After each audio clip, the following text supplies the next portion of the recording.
Okay, I'd like to try to explain why seam shifted wake makes a four seamer go one way while a two seamer goes the other way.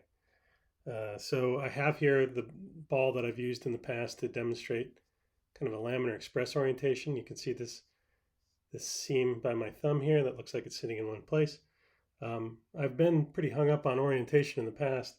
I'm probably going to walk that back a little bit. So I'm starting to believe that it's not as important as I thought. But still, we see a lot of pitches that have this telltale seam steady in one place, and this one's designed to kind of optimize that. So if I am a pitcher that throws the ball at 12 o'clock, uh, I'm going to hold that ball something like that and spin it backward. And when I do, um, I don't have any seams near the region that's important, which is slice through the ball in this direction, right through the center of the ball, vertically if the ball is moving towards you. However, if I add an element of gyro to that so that one end of the stick is closer to you than the other, like this, and I spin that ball again, now I can see that there is a seam that is near that hemisphere plane most of the time right here. And that could be done better or worse. In some cases, it's in a more optimal position and the ball will move more. That's basically how that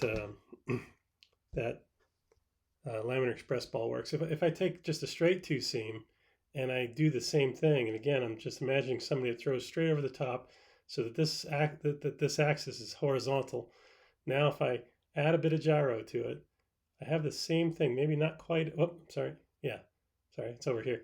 Same thing, maybe not quite as optimally, but I have a seam that's underneath my finger there most of the time. And that's going to cause the ball to deflect that way, arm side. Okay, now let's focus on a four seam.